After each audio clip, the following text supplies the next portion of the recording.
श्रावण का पहला सोमवार होता है शिव तत्व का सोमवार। की सोमवार का दिन सावन के महीने का सोमवार इतना प्रसिद्ध क्यों है? श्रावण के महीने के सोमवार का इतना महत्व क्यों होता है? उसका एक कारण, सावन के सोमवार का इतना महत्व क्यों है? सारे सोमवार होते हैं, सारे श्रावण सोमवार का दिन होता है, सारे सोमवार मान्य होते हैं, पर सावन के सोमवार की इतनी महत्वता क्यों है? इसलिए।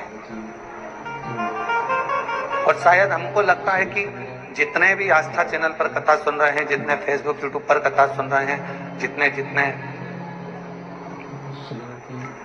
अपने अपने मोबाइल पर सोशल मीडिया में कथा सुन रहे हैं, हमारे को लगता है कि उनको भी नहीं मालूम होगा कि सावन के सोमवार की इतनी महत्वता क्यों है। किस लिए सावन के सोमवार की महत्वता? इसलिए है कि भगवान देवादिदेव महादेव का विवाह ख्याति देवी लक्ष्मी जी से करना चाहती थी, पर माता लक्ष्मी ने, भगवान शिव ने माता लक्ष्मी का चेहरा देखा, पढ़ लिया कि ये तो भगवान नारायण के स्नेह है, और भगवान नारायण लक्ष्मी जी से विवाह करना चाहते हैं। और दोनों के विवाह की बात भगवान देवादिदेव महादेव ने माता ख्याति देवी से कह दी कि इनका विवाह करो। अब माता लक्ष्मी जी ने बड़ा निवेदन करा, आपने हमारा विवाह भगवान नारायण के साथ में कर दिया, हमारे मन की बात को रख लिया, बड़ी कृपा करी भोले बाबा।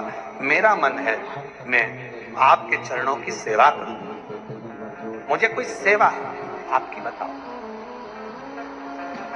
शिव मंदिर में कभी भी जाकर पंडित जी से मत पूछना कि यहाँ की कोई सेवा मुझे बताओ। भगवान के अन्य मंदिर होंगे तो वहां जाकर पूछना, देवी जी के मंदिर में यहाँ सेवा बताओ, राम जी के मंदिर में पूछना यहाँ सेवा बताओ, भगवान कृष्ण के मंदिर में पूछना हमारे लिए कोई सेवा बताओ, भगवान दत्त के मंदिर में पूछना हमारे लिए सेवा बताओ। सारे मंदिरों में जाकर कहना कि हमारे लिए सेवा बताओ, पर शिव जी के मंदिर में जाकर मत कहो कि हमारे लिए सेवा बताओ। वहां तो झाड़ू उठाओ, सेवा में लग जाओ। वहां तो निर्माल्य पड़ा है, उसको उठाओ, विसर्जन में ले जाओ। वहां पोछा उठाओ, पोछा लगाना प्रारंभ कर दो, शिव जी का श्रृंगार करना प्रारंभ कर दो, शिव जी का सुंदर स्नान कराना प्रारंभ कर दो। शिव मंदिर में सेवा पूछी नहीं जाती, सेवा करी जाती है।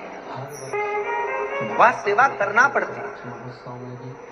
एक राज सिंहासन पर बैठने पर, एक कुर्सी पर बैठने पर, एक पद पर बैठने पर आपका कर्तव्य है कि आप बीच राह में से निकल कर जा रहे हैं, राज्य में से निकल कर जा रहे हैं, कोई दुखी आपको दिख रहा है, कोई गलत कार्य हो रहा है, आप अच्छे सिंहासन पर बैठे हैं, पद पर बैठे हैं, कुर्सी पर बैठे हैं, प्रतिष्ठा में बैठे हैं, आपकी बात दुनिया मानती है, तो आप उस गलत चीज को, गलत काम को हटाकर कुछ अच्छा कर सकते हो। आपको करना है, आप सेवा के लिए तत्पर रहे। यहाँ चुनाव होते हैं, जम के तो बोलो, पार्षद बनते हैं, जम के बोलो, बनते हैं, अध्यक्ष बनते हैं, उपाध्यक्ष बनते हैं, सचिव बनते हैं, सारे पद दिए जाते हैं। एक विधायक का भी पद दिया जाता है, सांसद का भी पद दिया जाता है, अध्यक्ष का भी पद दिया जाता है, पार्षद का भी पद दिया जाता है, सरपंच का भी पद दिया जाता है।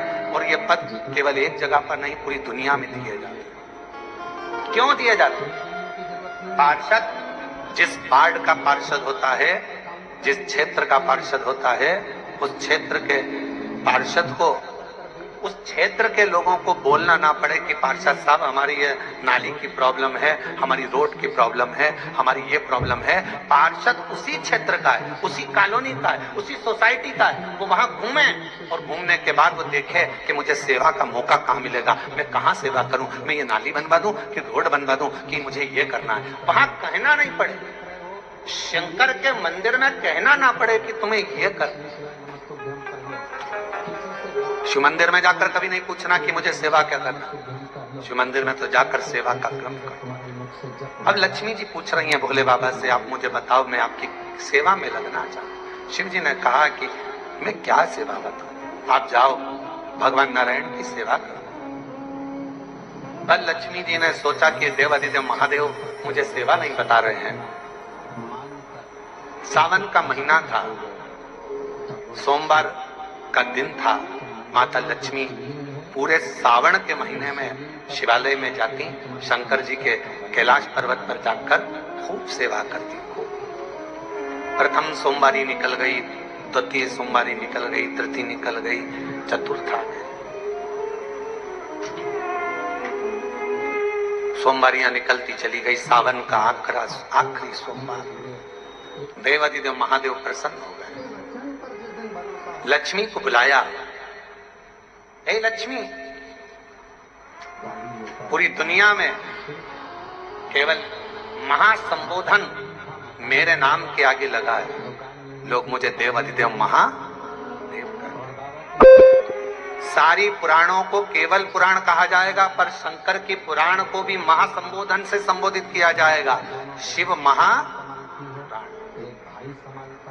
लक्ष्मी, मुझसे जो जुड़ा हुआ है मेरे नाम के आगे महासंबोधन लगा हुआ है, लोग मुझे महादेव कहते हैं। पर लक्ष्मी, तूने पूरे श्रावण के महीने में मेरी सेवा करी है, और आज सोमवारी के दिन तूने मेरी अविरल भक्ति को धारण करा है। बिना पूछे सेवा में, बिना दिखावे के तल्लीनता से सेवा करी है। मैं अपना महा संबोधन दुनिया में किसी को नहीं देता, आज तुझे दे रहा हूँ। और लक्ष्मी केवल लक्ष्मी नहीं रही, उस दिन से लक्ष्मी माँ लक्ष्मी। लक्ष्मी केवल लक्ष्मी नहीं रही, उस दिन लक्ष्मी महालक्ष्मी के संबोधन से प्रकट हुआ। आज महासंबोधन लक्ष्मी जी को अगर किसी ने दिया तो भगवान देवाधिदेव महादेव ने दिया। और वह महासंबोधन कब मिला? सोमवार की इस श्रावण के सोमवारी के दिन जो हम व्रत करते हैं, साधना करते हैं, उपास करते हैं, अर्चना करते हैं। पूरे वर्ष आप सोमवार का व्रत करते हैं कि नहीं करते वो पता नहीं, पर सावन के महीने में 4-5 जो भी सोमवार पड़ जाएं, अगर उस पर अगर आपने व्रत कर लिया, व्रत को धारण कर लिया, या शिवालय के जाकर भगवान शंकर की आराधना कर ली, तो पूरे वर्ष के सोमवार का फल सावन के महीने के 5 या 4 सोमवार में प्राप्त हो। श्रावण के सोमवार की इतनी महत्वता है। कल एक बहन ने पत्र लिखा था कि सावन महीने की इतनी महत्वता क्या है। हमने शिव महापुराण के अंदर पढ़ा तो ऐसा सावन महीने का ज्यादा लेख शिव महापुराण के अंतर्गत नहीं मिला। श्रावण महीने की इतनी प्रबलता क्यों मानी गई? तो हमारा एक तो सोमवार का महत्व, सावन के सोमवार का महत्व क्या है, कोई आपसे पूछे। गुरु दीक्षा दी जाती है, वो भी केवल अन्न का, गेहूं का दाना, श्रीफल हाथ में होता है और उस मंत्र को लिया जाता है। क्या आप अपने हृदय के भाव से गुरु शिव को मानो। गुरुर्ब्रह्मा गुरुर्विष्णु गुरुर्देवो महेश्वरः गुरुर्साक्षात् परब्रह्म तस्मै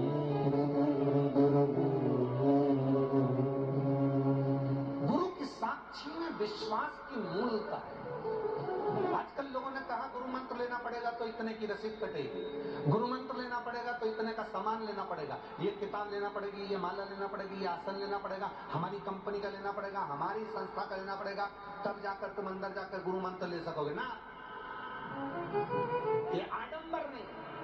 गुरु और शिष्य के बीच में कोई वस्तु का लेन देन नहीं होता, विचारों का लेन देन होता है, शब्दों का लेन देन।